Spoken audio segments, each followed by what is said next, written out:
கர்த்தருடைய பரிசுத்த நாமம் மகிமைப்படுவதாக. ஆண்டவர் பாதத்தில் ஆசிரியர்கள் மற்றும் அன்பர்கள் ஜெபக்குழுவின் சார்பிலே நடத்தப்பட்டு வருகின்ற இந்த ஆன்லைன் லெந்து கால கூடுகைக்கு உங்களை வரவேற்கின்றேன். ஒவ்வொரு நாளும் நாம் ஆத்தும நேசரின் அவயங்களையும் அவைகளிலே காணப்படுகின்ற காயங்களையும் குறித்து தியானித்து வருகின்றோம். அப்படியாக இன்று நாம் தியானிக்கும்படியாக எடுத்துக்கொண்ட ஆத்துமநேசரின் அவயம் முதுகு. இந்த முதுகு, அதில் காணப்படுகின்ற காயங்களை குறித்து இன்று நாம் தியானிக்கப் போகின்றோம். உழுகிறவர்கள் என் முதுகின் மேல் உழுது தங்கள் படைசால்களை நீளமாக்கினார்கள் என்று சங்கீதம் 129:3. அடிக்கிறவர்களுக்கு என் முதுகை ஒப்புக் கொடுத்தேன் என்று ஏசாயா 50:6. மத்தேயு 20:18-19 நாம் எருசலேமுக்கு போவோம், மனுஷகுமாரனை அவர்கள் ஆசாரியரிடத்திலும் நியாயசாஸ்திரிகளிடத்திலும் ஒப்புக் கொடுப்பார்கள். அவர்கள் அவரை பரியாசம் பண்ணவும், வாரினால் அடிக்கவும், சிலுவையில் அறையவும் புறஜாதியாரிடத்தில் ஒப்புக் கொடுப்பார்கள் என்ற இந்த வார்த்தைகளெல்லாம் நாம் பார்க்கின்ற பொழுது நேரடியான குறிப்புகள் சுவிசேஷ பகுதியில் இல்லாமல் இருந்தாலும் சங்கீதக்காரனும் ஏசாயா தீர்க்கதரிசியும் சொல்லுகின்ற இந்த தீர்க்க தரிசனங்கள் மூலமாகவும் சுவிசேஷத்திலே காணப்படுகின்ற வாரினால் அடித்தார்கள் என்ற வாசகத்தின் மூலமாகவும் ஆண்டவராகிய இயேசுவின் முதுகு நம்முடைய கண்களுக்கு முன்பாக கொண்டு வரப்படுகின்றன. அத்தனை ஆழமான காயங்கள். ஏனென்றால் படைசால்களை நீளமாக்கினார்கள். அப்படின்னா என்னன்னா, விவசாயிகள் தாங்கள் உழுகின்ற பொழுது படைசால்கள் நீளமாக்கப்பட வேண்டும் என்றால் ஆழமாக உழுவார்கள். படைசால்கள் நீளமாக்கப்பட்டன. அவருடைய காயங்கள் ஆழமாக காணப்பட்டிருக்கின்றன. அத்தனை வேதனைகள்.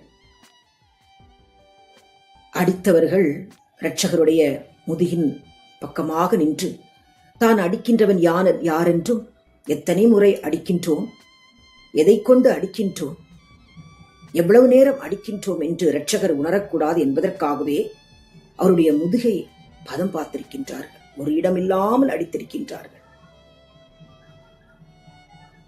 சிலுவையின் கெத்செமனே தோட்டத்திலே ஆண்டவராகிய இயேசு கிறிஸ்து சிலுவையில் அறையப்படுவதற்கு முன்பாக கைது செய்யப்படுகின்றார். அதற்கு முன்பாக ராபோஜனம் முடிந்த பிறகு ஆண்டவராகிய இயேசு கிறிஸ்து தன்னுடைய சீஷருடைய கால்களை குனிந்து தானே கழுவி துடைக்கின்றார். அவருடைய முதுகு எவ்வளவு பாடுபட்டிருக்கும். கெத்செமனே தோட்டத்திலே சாஷ்டாங்கமாய் விழுந்து கிடக்கின்றார் தேவனுடைய சமூகத்திலே. அப்பொழுது இந்த லோகத்தின் பாவங்கள் எல்லாம் அவர் மேல் சுமத்தப்பட்டிருக்கின்றது. அத்தனை பாடுகள் நமக்காக அவர் பட்டார். யோவான் 19:1 பார்த்தீங்கன்னா, பிலாத்து ஆண்டவராகிய இயேசு கிறிஸ்துவை வாரினால் அடுப்பித்தான் என்று சொல்லப்படுகிறது. நியாயாதிபதியாக நின்று நீதி வழங்க வேண்டிய இடத்தில் காணப்பட்ட பிலாத்து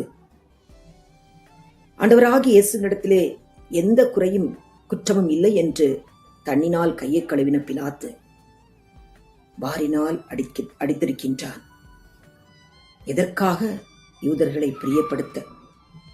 பரிதானமா, பயமா, பதவியா என்னவென்று தெரியவில்லை.